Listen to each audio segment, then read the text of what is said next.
Hello, it is me, Jen, and today I really wanted to come in and talk a little bit about feeling thrown off when you're forced to take a rest break. And if that's not your MO, you know what I'm talking about. Um, some of us, you feel on track, but I want to tell you that when you're thrown off, you're still on track. So let me do a little bit of a story time here with you. I have some thoughts here and I wanted to be sure to share them in a more succinct way. So forgive me if I look down to check these notes, but I don't want to get too off track and just totally ramble. Um, I've journaled my whole life and it has been the best tool to help me get to know myself, to find a path forward, and to really tune out the junk and tune into my soul. And I had given, like many of you probably, so much energy to fixing, serving, staying quiet, staying small to keep the peace. But one day I wrote this in my journal. I've given so much energy to fixing, serving, being good, performing well, losing weight, and maintaining peace. I'm exhausted. My body is exhausted, and I still feel like I'm not enough. That entry didn't follow a crisis, it followed a pattern. It followed a pattern of self neglect in the name of love, faith, and responsibility. And maybe that's something that you share that thought pattern too. And love, faith, and responsibility aren't bad things, So, like, how can we ever make ourselves feel bad or wrong? And I'm not saying to ever feel bad or wrong for doing that. And there are seasons in life that require different ways of showing up and being. And what happens is you move out of that season and then there's something new and you're so familiar with this way, you feel thrown off. And so let me just share for 1 second about what happened in my own life recently is that I'm going along this year. Last year I walked every single day. I walked to an album every single day of the year. I was so proud of myself. I'm still proud of myself. And this year I didn't really have a hardcore like exercise goal plan because that's a normal part of my life. And I just was kind of like open to some ideas. But I did have some goals that were really important to me. And I allowed something to throw me off. And what I found was it was this. When I neglect myself, that's when I suffer the most. And it took me being forced to rest this week to be reminded of this lesson. This lesson is so long ago. So if like you feel like, okay, I've learned this lesson so many times.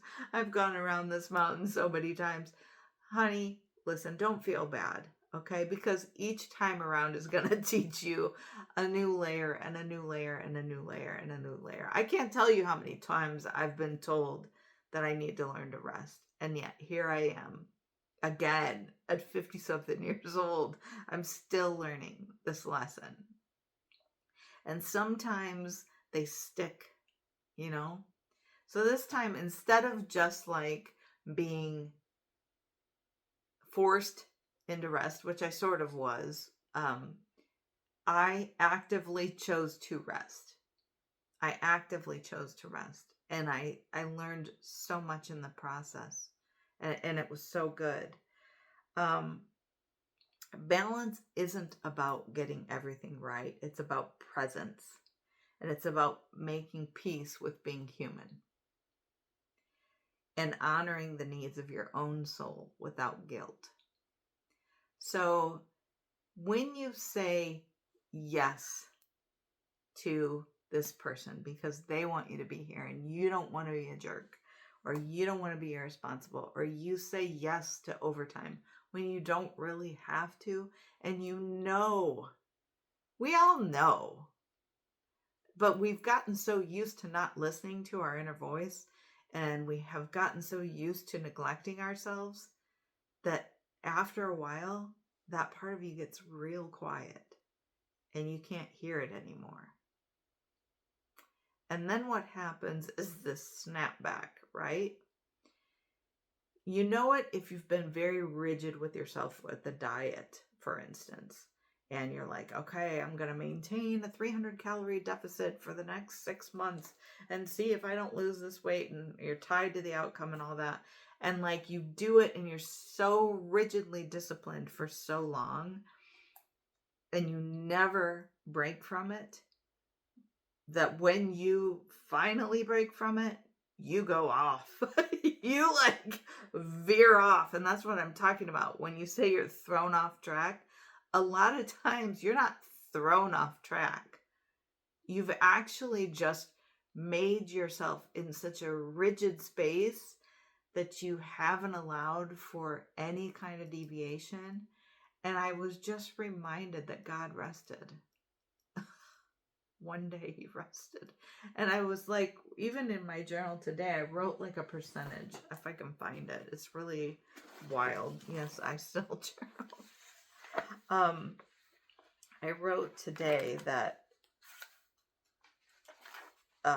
God was operating on a create 86% and chill and celebrate 24%. That's the 6 days he worked, and the 7th he rested, and like I was looking at my standard and feeling like I had been thrown off by this virus, by choices, by all of these things, and I was at 76% good.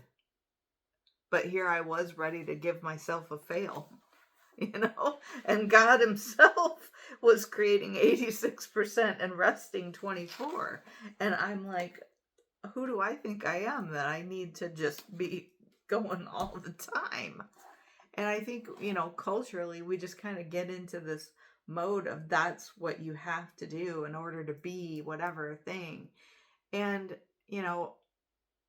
I just really want you to get in touch with what success feels like on your terms.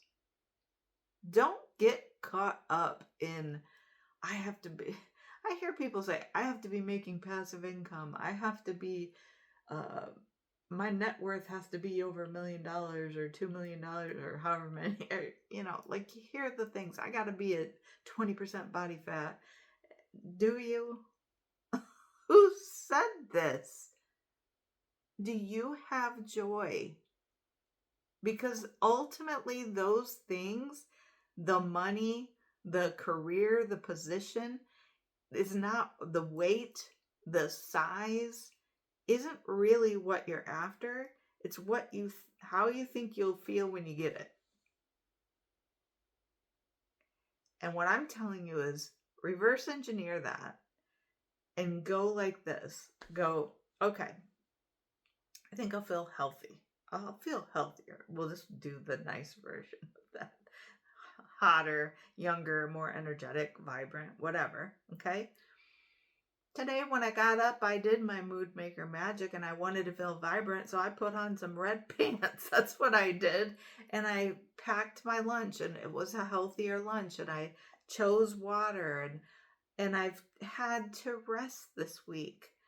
And it's like, yes, I believe in active rest and all of that. And I know that there are times when you have to learn to discern when you're like giving yourself excuses not to show up versus it's time to rest. Like you have to know and discern that, and also not feel guilty about resting. But then you also, like, you usually fall on one side of that, whether you're the excuse maker, always have an excuse, or you're the person who has no mercy. And this is why we need each other. And it's so funny because my husband and I are a little bit opposite in that regard. And he's constantly telling me to rest. Everybody I've ever worked for has told me to rest. My parents have told me to rest. My kids have told me to rest. And there's been this nagging voice inside of me since I first wrote those words. And that pattern developed. And so I'm so thankful that I chose it this time. When I started showing up for myself and got to the point where I'm able to choose rest, and I showed up for myself with compassion and not criticism, everything shifted. And it's not a dramatic shift like, oh, this epiphany happened and now I know better and I do better 100% of the time. It's slowly and quietly. It just shifted. And I began to ask myself questions like, what would feel like a gift to me today?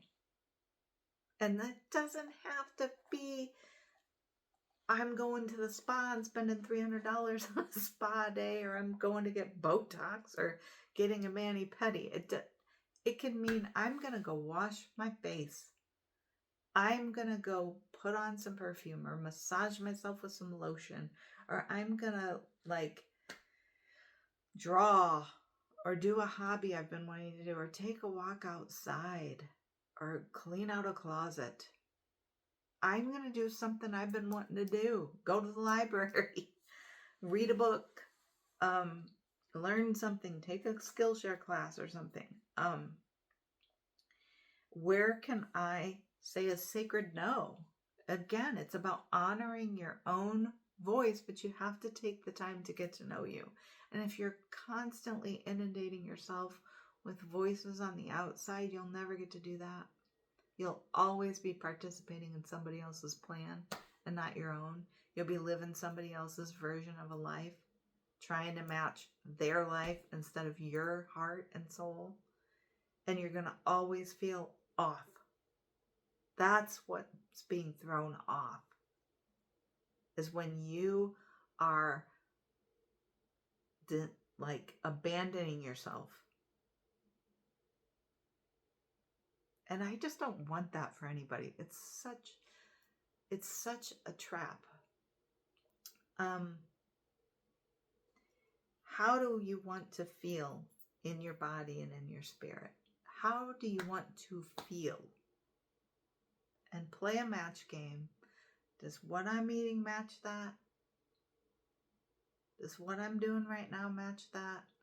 And again, it's not about condemnation or guilt. It's about how can I? If it doesn't, what is this thing giving me? What is it doing for me? And is it a cheap butt substitute for something better? And what would be even better than that? And just start getting honest with yourself, not condemning, more curious. So I've got a few journal prompts for you to mull this over. Where in my life am I overgiving and under-receiving? What do I believe about rest? And where did that belief come from? What's one rhythm that would bring me peace this week? What's a little tiny rhythm change in your day that could bring you a little more peace? And how does my body feel when I say yes to things I don't mean? Like, hey, let's go stay out later than I intended to stay out. Or let's go skip the gym and I'll just go home and lay down and watch TV. How does my body feel? How do I feel? Honestly. And when was the last time I felt truly balanced, and what was different?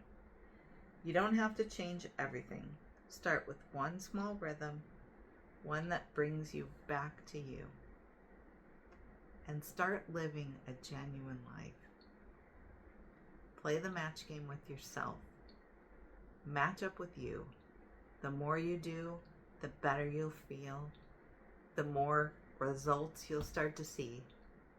The more peace and joy you'll actually have, and the more happiness you'll have when you start ditching everybody else's ideas and start listening to your own. I hope this blessed you today. If you're feeling off track, you might just be right on track.